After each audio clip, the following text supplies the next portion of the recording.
Welcome to my channel, The Praying Mom. There is power in your prayer. Bago tayo magpatuloy, kaibigan, I encourage you to like, share, and subscribe to my channel. At kung ikaw ay may mga kabigatan sa buhay, may mga problema ka, at hindi mo alam kung saan ka pupunta, I encourage you, kaibigan, isulat mo lang sa baba ang iyong mga kahilingan at sasamahan kita sa pagdulog sa iyong mga panalangin.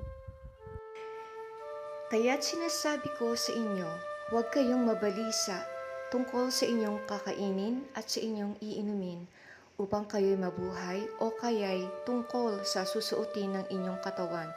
Hindi ba't ang buhay ay higit na mahalaga kaysa pagkain at ang katawan kaysa damit? Masdan ninyo ang mga ibon, hindi sila nagtatanim ni umaaniman o kaya'y nagtitipon sa kamalig, ngunit pinapakain sila ng inyong ama na nasa langit. Hindi ba't higit kayong mahalaga kaysa mga ibon? Sino sa inyo ang makapagpapahaba ng kanyang buhay ng kahit isang oras sa pamamagitan ng kanyang pagkabalisa? At bakit kayo nababalisa tungkol sa pananamit? Isipin ninyo kung paano tumutubo ang mga bulaklak sa parang. Hindi sila nagtatrabaho ni gumagawa ng damit. Ngunit sinasabi ko sa inyo, kahit si Solomon na napakayaman ay hindi nakapagdadamit ng singganda ng isa sa mga bulaklak na to. Kung dinaramta ng Diyos ang damo sa parang, na buhay ngayon at kinabukasan ay iginagatong sa kalan, kayo pa kaya kay liit ng inyong pananampalataya sa Kanya. Kaya't huwag kayong mag-alalang baka kayo kapusin sa pagkain, inumin o damit. Hindi ba't ang mga hentil ang nababahala tungkol sa mga bagay na yan? Alam na ng inyong Ama na nasa langit na kailangan ninyo ang lahat ng yan. Ngunit higit sa lahat ay pagsikapan ninyo na kayo'y pagharian ng Diyos at mamuhay ng ayon sa Kanyang kalooban at ibibigay niya sa inyo ang lahat ng inyong pangangailangan.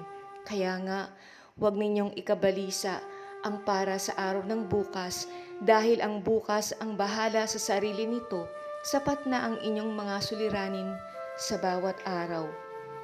Mateo 6:25 hanggang 34. Nai-stress ka ba? Nababalisa ka ba? Namumroblema ka ba dahil sa mga nangyayari sa ating paligid? Kadalasan ba hindi ka makatulog sa gabi dahil sa kakaisip kung saan ka kukuha ng pagkain para sa iyong pamilya? Sa ating binasa kanina, kaibigan, sa Mateo 6, ang sabi dito, merong dahilan, may 3 bagay kung bakit hindi ka dapat mabalisa. Unang-una, ang ating buhay ay higit na mahalaga kaysa pagkain at ang katawan kaysa damit. Gusto kong ipaliwanag sa iyong mabuti ang ibig sabihin ng talatang ito, kaibigan. Hindi sinasabi ng Diyos sa iyo na huwag ka na lang magtrabaho. Hindi niya iniminumungkahi sa iyo na pabayaan mo na lang mamatay sa gutom ang iyong mga anak, ang pamilya mo, at hayaan mo silang manlimahid sa dumi.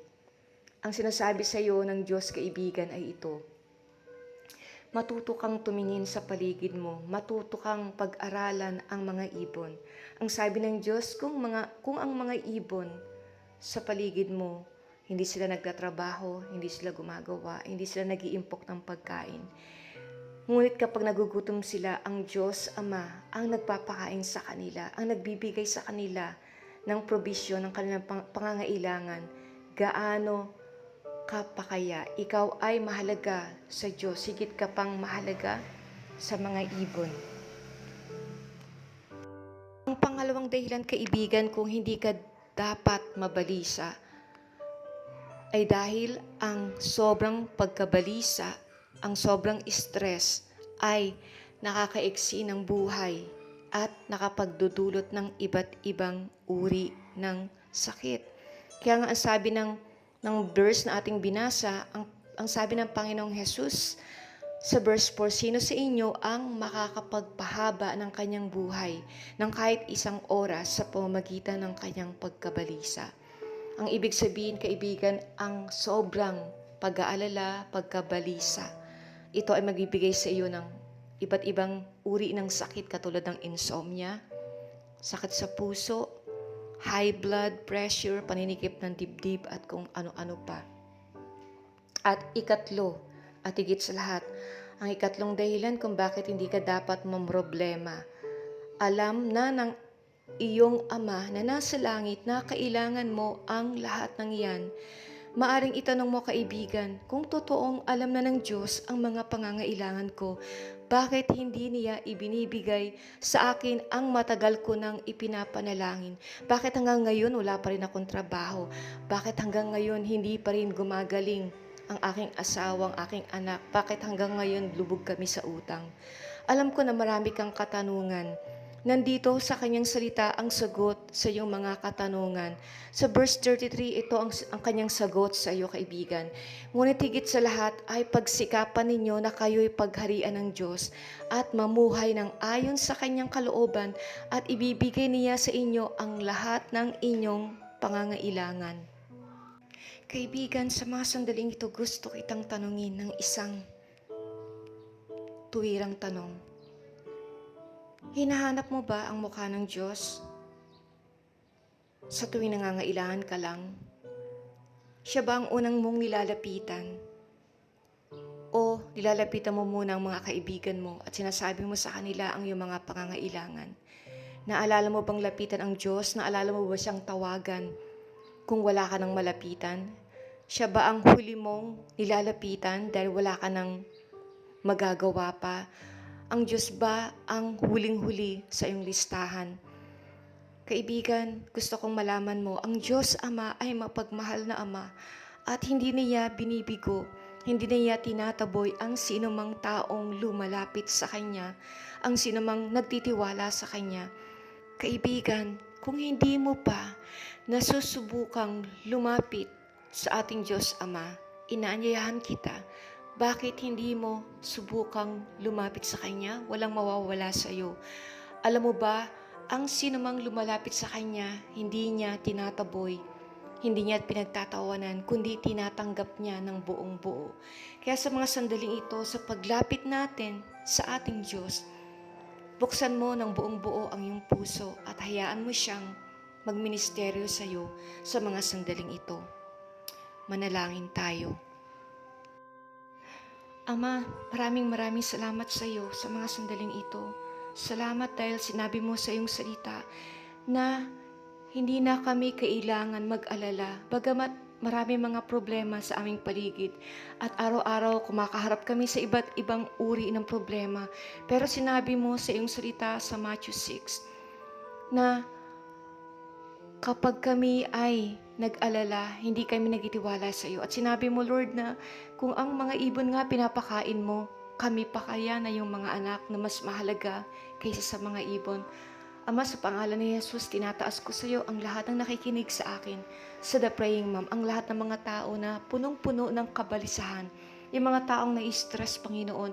Yung mga taong gulong-gulo ng isip, hindi nila alam kung saan sila pupunta, kung anong gagawin nila, Panginoon, sa kanilang buhay. Lord, I pray, Lord, bigyan niyo po sila ng kapayapaan sa kanilang mga puso. Turuan mo sila na ibigay sa iyo ang lahat ng gumugulo sa kanilang mga puso. Turuan mo sila kung paanong magtiwala sa iyo, Ama. Turuan mo sila na ilagak ang lahat ng kabigatan ng kanilang mga puso. Panginoon, dalangin ko, patunayan mo sa kanila na ikaw ay malaking Diyos. Ikaw ay Diyos ng punong-puno ng pag-ibig na walang imposible sa iyo. Lahat ng bagay kaya mo, Ama. I pray, Father, ikaw po ang magbigay ng kanilang mga pangangailangan. Kung paano mo pinapakain ang mga ibon, sa parang pakainin mo rin po ang mga taong nakikinig sa akin, Panginoon. Ibigay mo ang pagkain na kailangan nila. Bigyan mo po sila ng trabaho, ng pera. Ibigay mo ang lahat ng pangangailangan nila. Ikaw ang nagsabi, Panginoon, bago pa lang kami lumapit sa iyo, alam mo na ang mga bagay na kailangan namin. Alam mo na ang aming mga kahilingan. Lord, dalangin ko na ibigay mo ang kanilang mga pangangailangan sa araw na to. At dalangin ko, balutan mo ang kanilang mga puso, ang kanilang kaispan ng iyong kapayapaan. At salamat sa iyo, Panginoon. Dahil tinugon mo na ang lahat ng aming mga panalangin.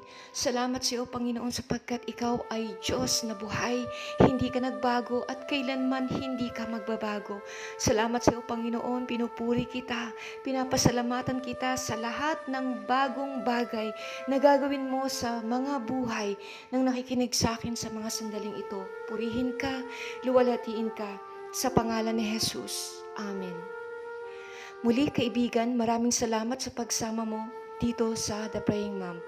At pinapalakas ko ang kalooban mo na kapag ikaw ay nananalangin, may ginagawa ang Diyos para sa iyo sapagkat malaki ang nagagawa ng panalangin may pasasalamat at pananampalataya.